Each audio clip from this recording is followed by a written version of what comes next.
నమస్కారం. నా పేరు డాక్టర్ కృష్ణమోహన్ లాలుకోట.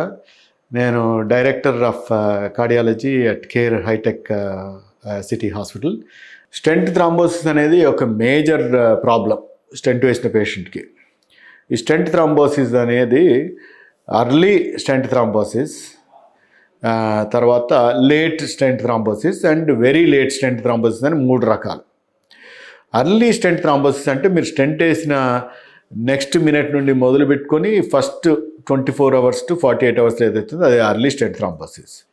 తర్వాత లేట్ అంటే ఈ పేషెంట్కి స్టెంట్ వేసిన తర్వాత ఇంటికి వెళ్ళిపోతారు. వెళ్ళిపోయిన తర్వాత ఒక వారం తర్వాత 2 వారాల తర్వాత ఏదైతే అవుతుందో అది late stent thrombosis. Very late అంటే ఇంటికి వెళ్ళిన తర్వాత 2-3 నెలల తర్వాత రావచ్చు స్టెంట్ థ్రాంబోసిస్. ఇది వెరీ లేట్ స్టెంట్ థ్రాంబోసిస్ తర్వాత 3 నెలల తర్వాత. సో దీనికి మెయిన్ కారణం ఏం కావచ్చు? పేషెంట్ ఫ్యాక్టర్స్ అనేది ఒకటే. ఓకే, పేషెంట్ ఫ్యాక్టర్స్ అంటే పేషెంట్కి ఈ క్లాటింగ్ టెండెన్సీ ఎక్కువ ఉండటం, తర్వాత వీళ్ళకి డయాబెటీస్, తర్వాత ఫ్యామిలీ హిస్టరీ అంటే కొంతమందికి హెరిడిటరీ ప్రాబ్లమ్స్ ఉంటాయి, తర్వాత డీహైడ్రేషన్ అంటే నీళ్లు సరిగ్గా తాగకపోతే రక్తం చిక్కగా అయిపోయి వాళ్ళకి ఇది అవటం, తర్వాత కొంచెంమందికి వేరే కండిషన్స్ ఉంటాయి అంటే ఈజీగా క్లాట్ అయ్యే కండిషన్స్, జెనెటిక్ కండిషన్స్ కాకుండాను హెమటలాజికల్ కండిషన్స్. ఈ పేషెంట్లలో మీకు స్టెంట్ థ్రాంబోసిస్ అనేది ఈజీగా కావచ్చు. దీన్ని ఎలా గుర్తిస్తారన్నారు?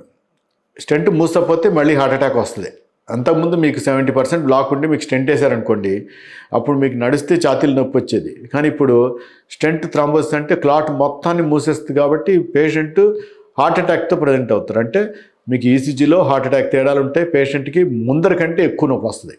అంటే స్టెంట్ వేసిన తర్వాత మీకు ఛాతీలో డిస్కంఫర్ట్ ఉంటే స్టెంట్ థ్రాంబోసిస్ కావచ్చు. కాబట్టి ఎమ్మటే మీరు దగ్గరున్న కార్డియాలజిస్ట్ దగ్గరికి పరిగెత్తాలి. లేకపోతే ఇది మేజర్ హార్ట్ అటాక్ కింద కన్వర్ట్ అయ్యే ఛాన్స్ ఉంటుంది. సో ఇట్లాంటి పేషెంట్ని ఎలా డయాగ్నోస్ చేస్తారంటే ఫస్ట్ రాగానే ఈసీజీ చేస్తే ఎక్కడైతే మీకు స్టెంట్ వేసారో ఆ ఏరియాలో ఈసీజీలో తేడాలు కనబడతాయి. ఈ పేషెంట్ ట్రీట్మెంట్ ఏంటి? ముందు స్టెంట్ వేయడానికి ఎలా చేస్తారో యాంజియోగ్రామ్, అలాగే యాంజియోగ్రామ్ చేసి అక్కడ స్టెంట్ లోపల ఉన్న క్లాట్ అనేది దాన్ని యాస్పిరేట్ చేయాలి. అంటే ఒక స్ట్రా లాంటి ఒక ట్యూబ్ పంపించేసి దాంట్లో నుండి క్లాట్ లాగేస్తాం.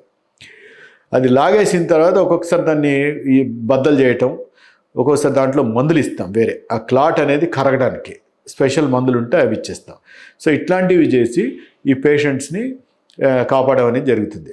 డిలే చేస్తే చాలామంది పేషెంట్స్ సర్వైవ్ అవ్వటం కూడా కష్టం. కాబట్టి స్టెంట్ వేసిన పేషెంట్స్కి ఎప్పుడైనా ఛాతీలో నొప్పి వస్తే వెళ్ళి చూపించుకోవటం చాలా మంచిది. వీళ్ళకి స్పెషల్ మందులు కూడా ఉన్నాయంటే ఒకసారి స్టెంట్ థ్రాంబోసిస్ అయితే ఈ బ్లడ్ థిన్నర్స్ అనేవి మారుస్తాం కూడాను. అట్లా మార్చి వాళ్ళకి స్టెంట్ థ్రాంబోసిస్ రిస్క్ అనేది తగ్గించవచ్చు. మీరు తీసుకునే అదే మందులు, అదే నాణ్యమైన మందులు, కానీ సగం ధరకే. అవును, మెడ్ ప్లస్ బ్రాండ్స్ పై 50 to 80% తగ్గింపు.